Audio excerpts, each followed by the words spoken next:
परस्पर भावनाओं का ध्यान रखना है।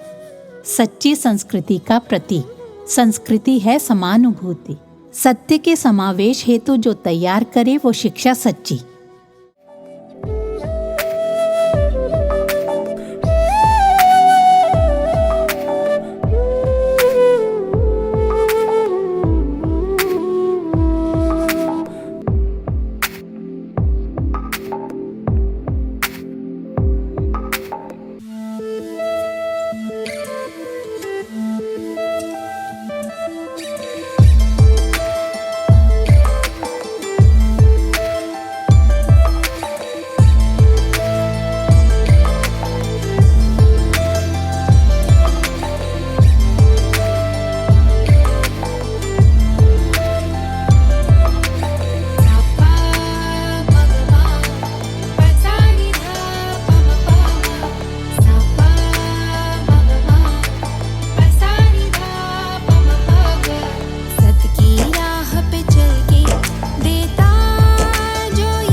सच्चा योगी वही है जो संकट के समय भी अपनी मना शांति को बनाए रख सके। अंदर बाहर घट रही हर घटना को उसमें उलझे बिना देखना बड़ा मजेदार खूबसूरत खेल है। एक युवा बौद्ध भिक्षु को एक दिन कपड़ों की एक जोड़ी मिली तो उसने सोचा अपने चाचा को दे देता हूं, वो भी वहीं भिक्षु थे। उन्होंने लेने से मना कर दिया तो इसके दिल को ठेस लगी। सोचने लगा यहां भी लोग इतने निष्ठुर और अहंकारी हैं तो फिर यहां रहना ही क्यों, बाहर ही क्यों न चला जाऊं। लेकिन चाचा ने रोक लिया और लगे उसे पंखा करने, पर उसका इरादा बदला नहीं। लेटे लेटे सोचता रहा, एक बकरी ले लूंगा, उसके बच्चे होंगे, उन्हें बेचकर जब अमीर हो जाऊंगा तो शादी कर लूंगा, फिर बच्चा होगा तो अपनी ही गोद में उठाकर चाचा को दिखाने आऊंगा, पत्नी को नहीं उठाने दूंगा। मार पिटाई की नौबत आ गई और इसका हाथ पंखे पर जा लगा जो चाचा के सर पर लगा। चाचा ने कहा, पत्नी से मार पिटाई काफी नहीं थी क्या? अब इसके मन में चाचा भिक्षु के लिए आदर और श्रद्धा ने जन्म ले लिया। सोचने लगा, मेरी अपनी सोच घटिया थी और मैं उसे चाचा पर आरोपित कर रहा था। ये तो अंतर्यामी है। हम दूसरों के लिए जो धारणा बनाते हैं वो हमारे अपने मन का प्रतिबिंब होता है। कबीर जी ने कहा ना, बुरा जो देखन मैं चला, बुरा ना मिलिया कोई, जो दिल खोजा आपना, मुझसे बुरा ना खोए। प्रेम स्वरूपी आत्म स्वरूपी सभी को नमस्कार। യുദ്ധം ചെയ്യുന്ന കത്തി പോലും പൂജിക്കുന്ന പുരികം കൊണ്ട് വയ്ക്കുന്നുണ്ട്. അതും ഉപകാരപ്രദമാകണം. അപ്പോൾ അതേ കത്തി ഗുരുവിൻ്റെ മുറിവ് മുറിപ്പിക്കാനോ ഓപ്പറേറ്റ് ചെയ്യാനോ ഉപകരിക്കുന്നതാണ്, കുത്തിക്കൊല്ലാനാകരുത്. अग्नि को वाणी का देवता कहते हैं। अग्नि प्रकाश की द्योतक है। प्रकाश को किसी से कोई अपेक्षा नहीं होती, बोध का प्रतीक है। बाती स्वयं जलकर सबको प्रकाश देती है। हमारे वचन मधुर मनोहर हों, ऐसे कि मोती समान यादें पीछे छोड़ जाएं। पर आज हमारे शब्दों में प्रकाश नहीं, गर्मी और धुआं ही है। धुआं बहुत कष्ट देता है, उष्णता भी। क्रोध दो धारी तलवार जैसा है, ये पीड़ित और चलाने वाले दोनों को हानि पहुंचाता है, जगत के लिए भी हानिकर। इससे जगत में विनाश ही होगा। नवरात्रों में कटार तलवार जैसे तीखे हथियार भी पूजा में रखे जाते हैं ताकि वे उपयोगी सिद्ध हों, इस प्रार्थना के साथ कि इनका उपयोग किसी की जान लेने के लिए नहीं, जान बचाने के लिए हो। उपयोग कैसे करें समुचित ज्ञान से स्पष्ट हो जाता है। इसीलिए सदा प्रेम और विनय सहित बोलें ताकि हमारे वचन दूसरों के लिए अनुकरणीय बन जाएं। विद्या विनयम ददाति, अहंकार लेश मात्र नहीं। हम हर चीज को यथास्थान देखेंगे। ऐसे में हम नमकीन चीज में मिठास की या मीठे में नमक की अपेक्षा नहीं रखेंगे। कच्चे आम से मिठास की आशा नहीं रखेंगे, ना ही पक्के आम से खट्टे स्वाद की। वस्तुओं को यथास्थान देखने के लिए सम्यक ज्ञान आवश्यक है। इस ज्ञान से हमारे व्यवहार में भी परिवर्तन आएगा। हमारे सब कर्म हमारी अंतरात्मा की कचहरी में दर्ज हैं। केस जीतना हो तो सत्कर्मों का लेखा जोखा आवश्यक होगा। अच्छे कर्मों का फल अच्छा, बुरे का बुरा। हम भूसा बोएंगे तो धान नहीं मिलेगा, अतः जो बोएंगे वो काटेंगे। अम्मा को एक कथा याद आई। 3 बच्चों के माता पिता बचपन में ही चल बसे। तीनों लड़के थे, ना आजीविका का कोई साधन, ना पढ़ाई का। कुछ काम मिल जाए इस खोज में भटकते भटकते वे थक गए तो एक वृक्ष के नीचे बैठ गए। उस रास्ते से गुजर रही एक कार ब्रेक डाउन हो गई। आसपास वर्कशॉप नहीं, कार महंगी थी। मैकेनिक को बुलाया पर कोई ना आया। उस वक्त कार के मालिक को उदास बैठे देख इन तीनों ने जैसे तैसे करके कार ठीक कर दी। ऐसी मुसीबत में जब न कोई वर्कशॉप आसपास थी, न कोई और मिल रहा था, उनकी सहायता पाकर मालिक के मन में हर्ष और कारुण्य का भाव जाग उठा। उनसे पूछने पर पता चला कि उनके माता पिता नहीं रहे और वे किसी आश्रय की खोज में भटक रहे थे। वो उन्हें अपने साथ ले गया और तीनों को अपनी कंपनी में क्लर्क रख लिया और उनके खाने व रहने की व्यवस्था कर दी, बिल्कुल फ्री में। एक लड़का माह का अंत होते ही वेतन मांगता, पैसे दीजिए। उससे छोटा लड़का जरा भ्रष्ट था। वो अपने पद का दुरुपयोग करके चोरी करता था। कई बार मालिक ने उसे समझाया पर बेकार, क्षमा कर दिया। जब सबसे बड़े को वेतन दिया तो वो बोला, जब हम दर दर मारे मारे घूम रहे थे आपने हमें आश्रय दिया, इसलिए मुझे वेतन नहीं चाहिए। दूसरा भाई मेहनत करता था पर माह के अंत में वेतन मांगता था। उसे प्रमोशन दिया गया। छोटे को पियोन बना दिया। मृत्यु के समय सारा धन बड़े भाई के नाम। शिक्षा ये नहीं कि बिना वेतन काम करें, समर्पण हो आवश्यकता अनुसार मिल जाएगा। कर्म का सिद्धांत है, जो बोओगे वही काटोगे, ये तत्व दर्शाया गया है। सच्चा ज्ञान हमें दूसरों के साथ साझा करने की शिक्षा देता है। जीवन में निष्काम कर्म करेंगे तो उसका पुण्य हमें निश्चय ही मिलेगा। परस्पर भावनाओं का ध्यान रखना है। सच्ची संस्कृति का प्रतीक संस्कृति है समानुभूति। सत्य के समावेश हेतु जो तैयार करे वो शिक्षा सच्ची।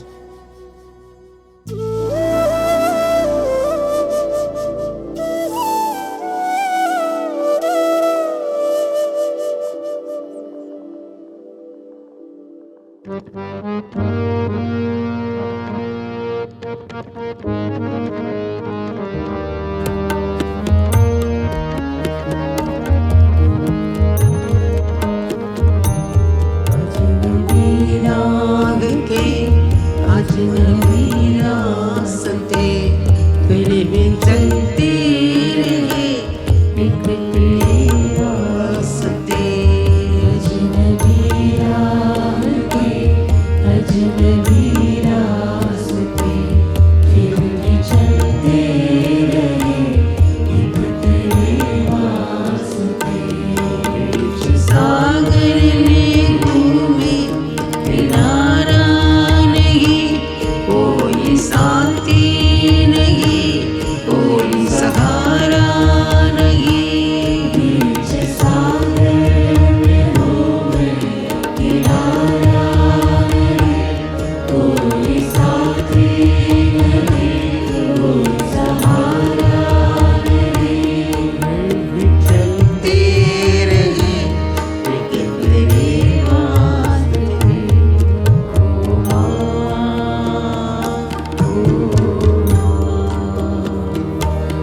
डैलस से शिकागो तक की यात्रा 14 घंटों की है।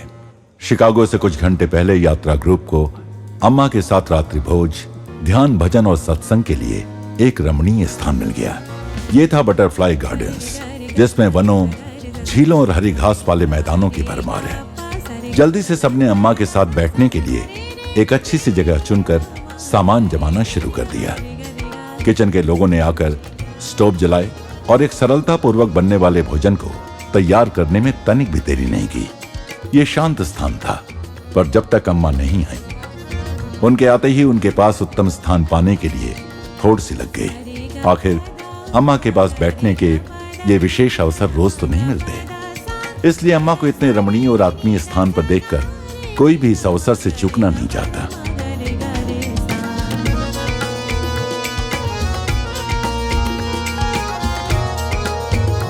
चूंकि भक्तजन सारा दिन सड़क से यात्रा करते रहे थे, अतः अम्मा ने तुरंत भोजन परोसना शुरू कर दिया। बहुत सुखद समय था ये।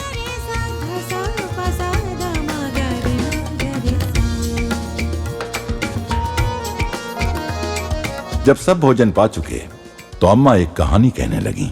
ഗുരുകുലത്തിലെ ഒരു ശിഷ്യന് एक गुरुकुल में एक शिष्य था जो कई दिनों से एक ही कपड़ों की जोड़ी पहन रहा था। उसके मित्रों ने गुरुजी से उसे कुछ नए कपड़े देने की प्रार्थना की। गुरुजी सहमत हो गए और शिष्य से पूछने लगे, तुम्हें नए कपड़े मिल जाएंगे तो इन कपड़ों का तुम क्या करोगे? शिष्य ने उत्तर दिया, मैं इनका मेजपोश बना लूंगा। गुरुजी ने पूछा, तो फिर मेजपोश का क्या करोगे? शिष्य बोला, खिड़कियों के पर्दे बना लूंगा। और अभी जो पर्दे लगे हैं उनका क्या करोगे? गुरुजी ने पूछा। उनका पोछा बना लूंगा, शिष्य बोला। अभी वाले पोछे का क्या करोगे? गुरु ने पूछा। उसे धोकर मैं दिया जलाने वाली बातियां बनाऊंगा, शिष्य ने उत्तर दिया। ये उस शिष्य जैसा ही है जो बेकार कपड़े से भी जगत में उजाला ले आए। उसी प्रकार हमें भी इस नाशवान देह का उपयोग जगत में त्याग, वैराग्य और ब्रह्म ज्ञान का प्रकाश देने के माध्यम के रूप में करना चाहिए। ध्यान दें तो जगत की कोई भी चीज बेकार नहीं कही जा सकती। हर चीज का अपना महत्व है। उसके बाद अम्मा ने अपने बच्चों के साथ कुछ भजन गाए। अम्मा के भजन गाते गाते सूरज ढलने लगा और सब लोग एक चमत्कारी अलौकिक सी अवस्था में अम्मा की भक्ति के उन्माद में डूब गए। मथुरा पुरी सदना बदना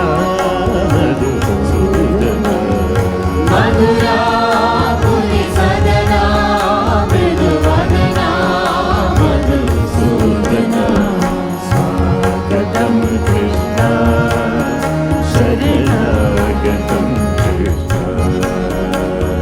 स्वागतम कृष्ण शरणागतम कृष्ण। सब लोग थोड़ी और देर उस उन्माद का आनंद लेते ध्यानस्थ रहे। अम्मा अपने भक्तों को आत्म साक्षात्कार की ओर ले जाने का कोई अवसर हाथ से नहीं जाने देती।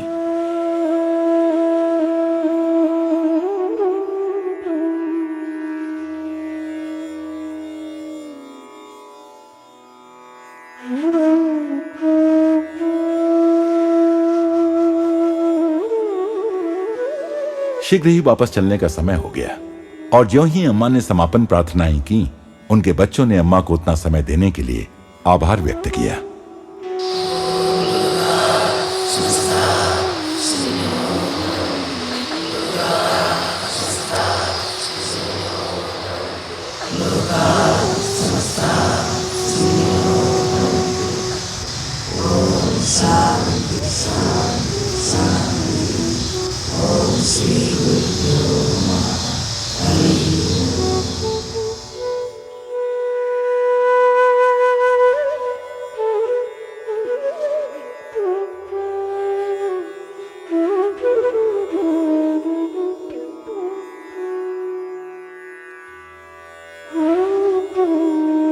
और फिर शिकागो की ओर जाने के लिए वापस बसों में जा बैठे।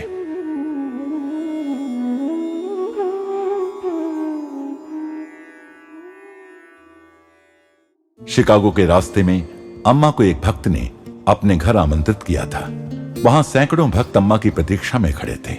अम्मा ने पहुंचकर सबको प्रसाद बांटना शुरू कर दिया। फिर कुछ बच्चों ने अम्मा को एक भजन सुनाया।